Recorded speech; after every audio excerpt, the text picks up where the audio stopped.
안녕하세요. 멘토곰입니다. 영상톡 6탄인데요. 정말 4탄에서 5탄 갈 때 되게 길었고요. 여러 가지 일들이 있었죠. 중간고사하고 제가 바쁘고, 그 다음에 또 5탄에서 6탄으로 넘어갈 때도 또 좀 바쁘다 보니까 자꾸 미루게 돼서 이제야 6탄 올립니다. 자, 이 멘토곰 영상톡 5탄도 그렇고 6탄도 그렇고요. 중간고사 앞쪽에 시험을 대비하는 거, 중학생들이 학교 시험 어떻게 대비하는지에 대해서 제가 포스팅을 시리즈로 6탄까지 썼었습니다. 실제로 5탄에다가 뭐 직전 대비해서 6가지의 시리즈를 포스팅으로 썼는데, 제가 쓴 걸 많이 읽어주시면 좋은데, 많이 안 읽었던 것 같아요. 왜냐하면 지금 학생들이랑 학부모님들이 중간고사 좀 잘 못 봤다고 쪽지를 보내거나 하시는 경우가 있는데, 제가 중간고사 전에 당부했던 거를 왜 다시 물어보지라는 생각이 들기도 하고, 그 다음에 이제 또 맨 처음에 영상톡을 제가 열기 시작한 이유가, 이제 학부모님께서 학생들이 포스팅을 잘 안 보고 어려워하니까 영상을 좀 틀어놓으면 왔다 갔다 하더라도 보니까 영상을 좀 올려주십시오라고 해서 올리게 된 계기이기도 해서, 이래저래 이미 멘토곰 블로그에는 포스팅으로 올라가 있는 내용입니다. 근데 영상톡으로 다시 한번 말씀을 드리는 거고요. 5탄 때는 중간고사든 기말고사든 중학교 학생들 학교에서 보는 중간고사, 기말고사, 지필고사 어떻게 대비하느냐라는 거에 대해서 교과서가 가장 중요한 핵심적인 자료이자 교과서가 시험 준비의 답이다라는 얘기를 했었고요. 궁금하신 분은 멘토곰 영상톡 5탄을 보시면 될 것 같고요. 자, 이제 6탄에서는 자, 그러면 교과서만 공부하면 되냐? 사실은 교과서만 공부하면 됩니다.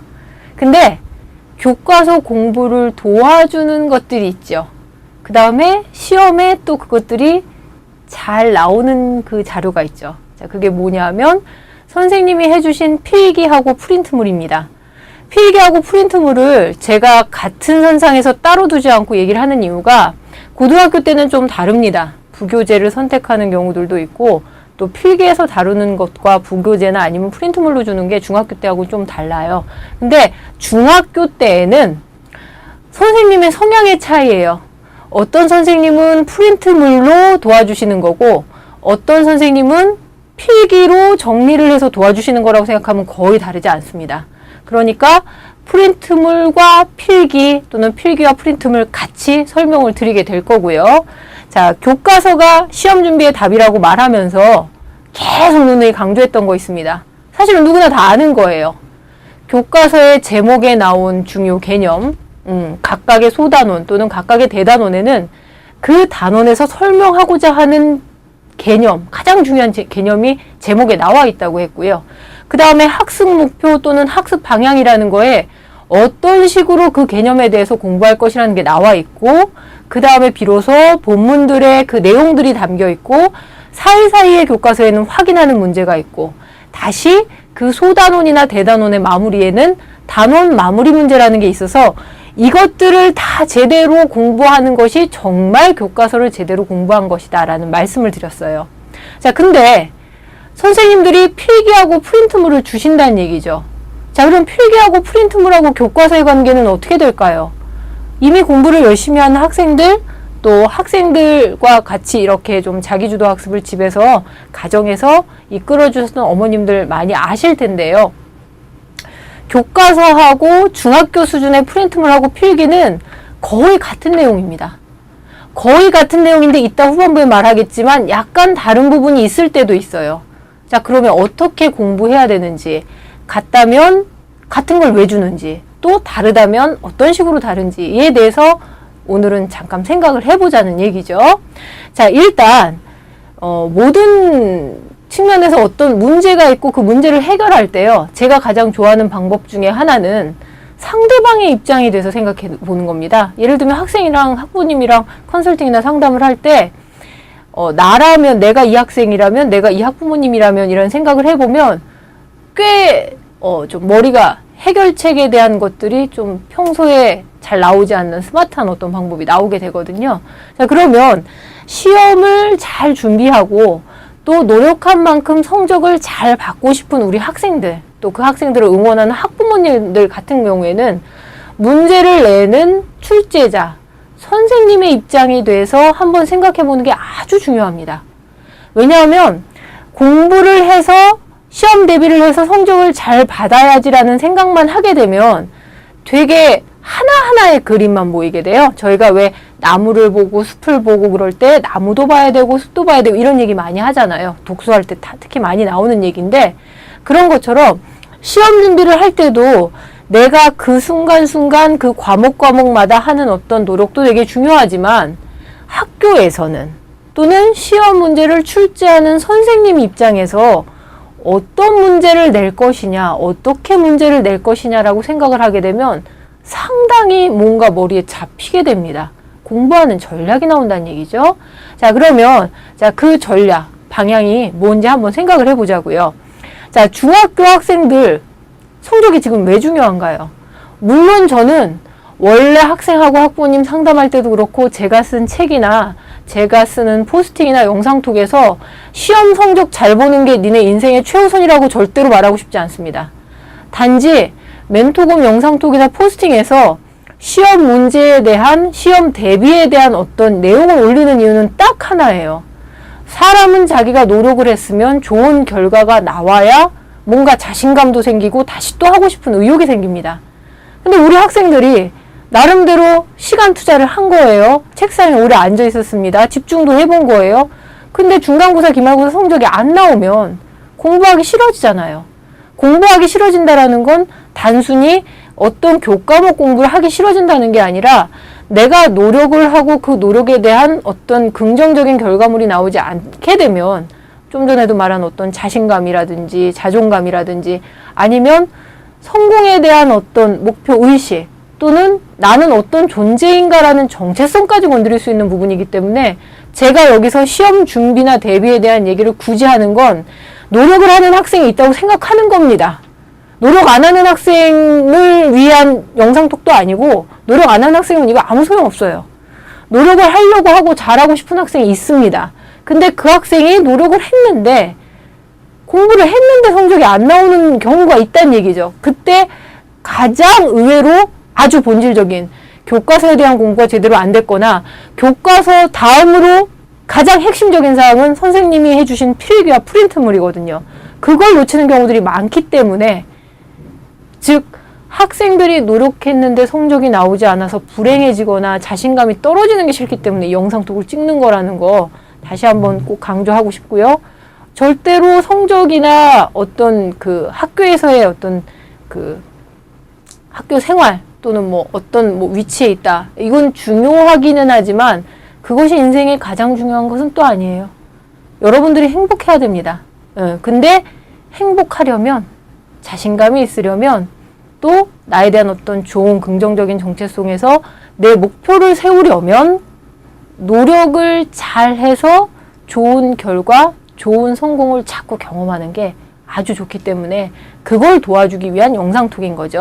자, 그러면 너무 좀 길었는데요. 자, 선생님 입장에 대해서 한번 생각해 보자라는 거, 학생이든 지금 이 영상톡을 보시는 학부모님이든 한번 생각을 해보자고요. 중학교 성적이 왜 중요한가요? 이번에는 확 돌아와서 현실적인 상황으로 해볼게요. 왜 중요한가요? 열심히 공부에 대한 어떤 확인 과정으로서도 그렇지만 고등학교를 그냥 가는 상황이 아니죠, 요즘엔. 선택을 해서 가고, 정말 고등학교 때부터 진학, 진로, 적성이라는 게 아주 중요한, 그래서 지금 교육제도에서도 꽤 많이 반영되고 있고 학교에서도 많이 노력하고 바뀌고 있는 게 보이고 있습니다. 네, 근데 자, 그러면 즉 중학교의 성적이 고등학교 갈 때 쓰인다는 얘기인 거고요. 이거 다 아시잖아요. 그쵸? 자, 그 다음에 특히 어떤 경우에 쓰이나요? 외고 갈 때 영어 쓰이죠. 과고 갈 때 수학과학 쓰이죠. 자사고 갈 때 국영수사과나 기타 전과목 쓰이죠. 자, 즉 어떤 상황이냐 하면 선생님들 입장에서 문제를 낼 때 그 부분을 간과할 수 없다는 얘기입니다. 자, 여러분이 지금 보시는 학부모님이나 학생이 선생님이라고 생각을 해보자고요.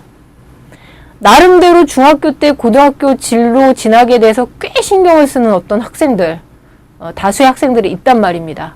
자, 근데 영어 문제를, 수학 문제를, 과학 문제를 만약에 어떤 학생이나 학부모님 입장에서 불만을 제기하거나 이거는 공정하지 못하다, 공평하지 못하다는 어떤 상황이 되게끔 문제를 내겠냐는 얘기입니다.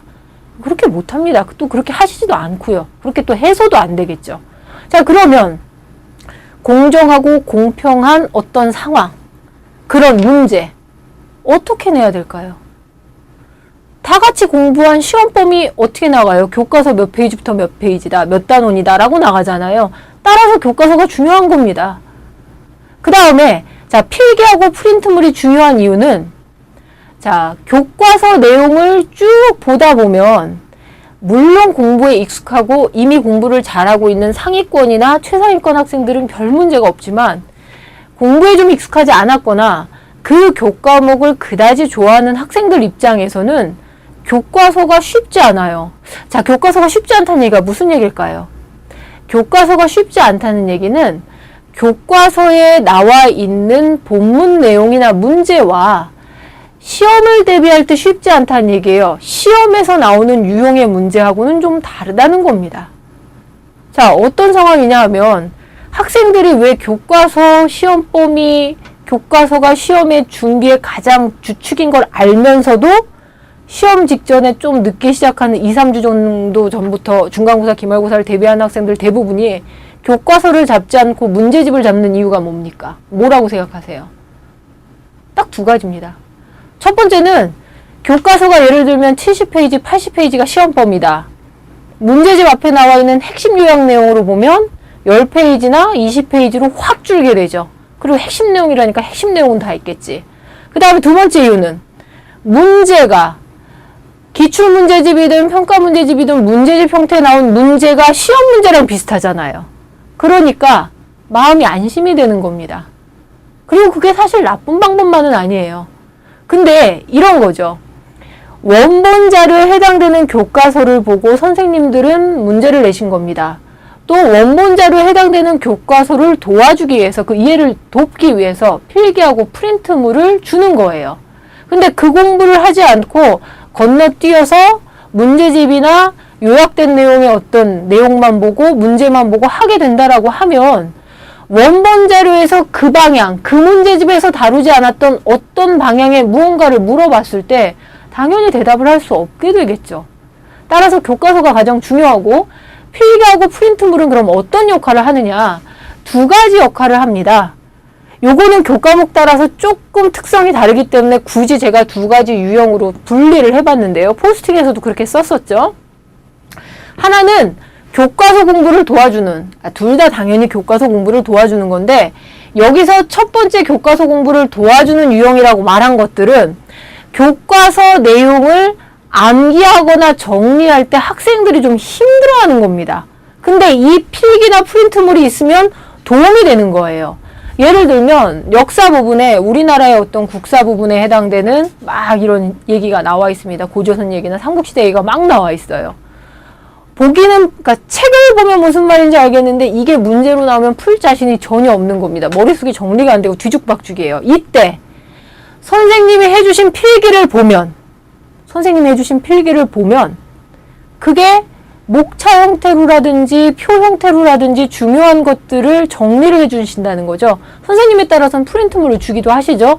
선생님이 주신 프린트물을 보면 아, 이게 그러니까 고조선부터 뭐 어떻게 삼국시대 이렇게 나눠지는 게 이렇게 되는 거구나라는 지역적인 데에서 어떤 뭐 변천사가 있었다라든지 어떤 나라에서 관직의 이름이 어떻게 변했다든지 왕의 이름이 어떻게 변했다든지라는 게 교과서에는 다 그냥 서술형으로 일반적인 독서처럼 나열이 돼 있잖아요. 근데 선생님이 해주신 필기나 프린트물을 보면 훨씬 더 도움이 된다는 겁니다. 굳이 표현하자면 좀 전에 말했던 문제집에 나와 있는 핵심 내용, 어떤 핵심 요약 내용하고도 유사한 형태인데 선생님이 해주신 게 당연히 그것보다 더 좋겠죠. 왜냐하면 문제를 내는 사람은 누굽니까? 우리 중학교에 역사 문제를 내는 사람은 누굽니까? 네, 우리 학교의 역사 선생님이시잖아요. 그러니까 기출문제집이나 평가문제집을 보는 게 나쁜 것은 아니지만 공부를 하는 순서나 우선순위에 있어서는 교과서, 그 다음엔 선생님이 해주신 필기랑 프린트물을 먼저 봐야 된다는 겁니다. 그게 다 되고 난 다음에 그러면 시험 문제는 어떤 유형으로 나올까? 문제집을 보면서 체크를 하는 정도가 돼야 되는 거지. 그 순서가 바뀌게 되면 결국은 받을 수 있는 점수라는 건 우리가 흔히 말하는 상위권, 최상위권 또는 절대평가제도에서 말하는 90점 이상, 95점 이상으로 뭐 전교 몇 등이 나오는 그런 점수가 나오긴 쉽지 않다는 얘기가 됩니다.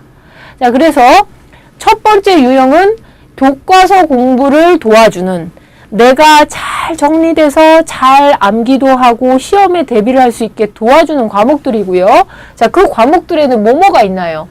국어 같은 경우에 특히 문법적인 사항이 나오거나 할 때 어떤 문법적인 설명, 거기에 따른 사례들이 쫙 선생님이 필기를 해주시거나 프린트물 주면 책에 나와 있는 문법적인 개념이랑 사례를 본 것만으로는 좀 부족할 수 있는 학생들이 훨씬 더 머릿속에 잘 이해가 되겠죠. 그리고 특히 중학교 1학년, 2학년 남학생들 국어 문법 때문에 많이 무너지니까 지금 보고 계시는 분들이 중학교 1학년, 2학년 남학생이고 또 학부모님들이시라면 국어 부분에 요번 시험 범위에 문법이나 꼭 한번 살펴보십시오.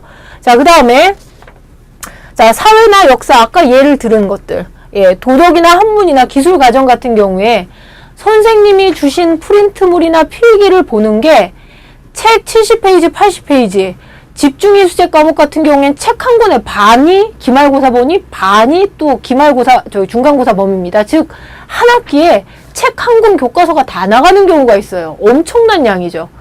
이거를 공부를 한단 말입니다. 잘 모르겠어요. 볼 때는 알겠지만 이거를 만약 아냐고 물어보는 시험 문제가 나오면 난 자신 없어. 이때 이런 학생들일수록 선생님의 프린트물하고 필기를 먼저 보거나 교과서 펼쳐놓고 소단원별로 선생님이 주신 프린트물 필기를 보고 교과서 보고 교과서 보는 식으로 하면 훨씬 더 시험 대비를 잘할 수 있습니다. 그러라고 나눠주신 거예요. 그러니까 상당히 좋은 필기랑 프린트물 감사한 거죠. 자, 그 다음에 두 번째 유형. 자, 두 번째 유형은요, 조금 다릅니다. 아까 제가 전반부에 이런 얘기 했어요.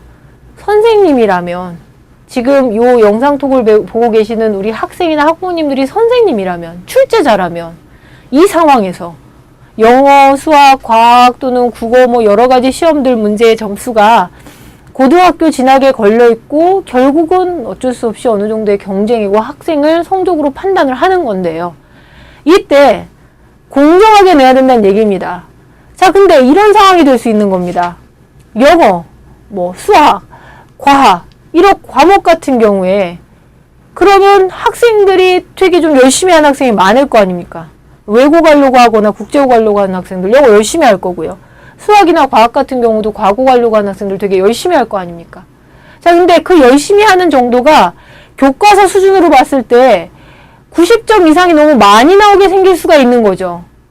많이 나오면 좋다? 그렇지만은 않죠. 왜냐하면 각 학교마다 맨 처음에 학기 초에 연간평가 계획서라고 나와서 어떤 식으로 진행된다는 표도 발표를, 그러니까 학교 홈페이지에 올리게 돼 있지만 동시에 그래서 그거에 따라서 쭉 중간고사, 기말고사를 보게 되고 1학기, 2학기 성적표가 나오게 되면 우리 학교의 각 교과목별로 이제 그 절대평가로 판단하는 그런 경우에 A, B, C, D 등급에 해당되는 학생들이 몇 프로가 나왔다라는 거를 공지하게 돼 있습니다. 학교 알림이 창이라고도 하고 학교 홈페이지 알리기도 하고 또 모든 학교들이 공통으로 공유하는 그런 사이트들도 있어요. 자, 근데 만약에 이 학교 학생이 그게 영어든 수학이든 과학이든 90점 이상이 30%, 40%라고 하면 그러면 그거는 당연히 이상해 보이지 않겠습니까? 그러니까 변별력이 필요하죠. 자, 교과서 수준으로 냈을 때 또는 교과서 수준에서도 좀 쉽게 내게 됐을 때는 학생들이 90점 이상이 너무 많다. 그러면 어떻게 프린트물이나 필기에서 심화된 교과서 수준에서 좀 더 심화된 과학 같은 경우에는 어떤 뭐 원리에 대한 사례, 적용된 사례일 수도 있고요. 그 다음에 뭐 영어나 수학 같은 경우에는 실제로 영어 교과서나 수학 교과서 수준보다 조금 더 높은 수준의 프린트물을 주고 그 프린트물에서 시험 문제를 내게 되면 변별력이 생기게 되겠죠. 물론 과하지 않은 정도로 하게 되지만 어쨌든 변별력을 줘야지만 상위권하고 최상위권이 구별이 되는 상황이라 요런 과목들 같은 경우에는 만약에 지금 보고 있는 학생이나 학부모님이 내가 좀 상위권, 최상위권. 그 다음에 나한테 역시 영어, 수학, 과학이 고등학교 진학해서 되게 중요한 학생들이라면 이 프린트물 시험 보기 직전에 확인해야 될까요? 안 해야 될까요? 확인해야죠. 반드시 확인해야죠. 자, 그래서 필기하고 프린트물의 두 가지 유형에 따라서 결국은 중간고사나 기말고사 시험 대비를 할 때, 시험 준비를 할 때 활용하는 순서가 조금 다른 겁니다. 자, 어떤 식으로? 교과서 공부를 도와주는, 오히려 잘 정리되게, 잘 암기되게, 잘 시험 문제를 풀 수 있게 도와주는 이런 것들은 교과서 보면서 같이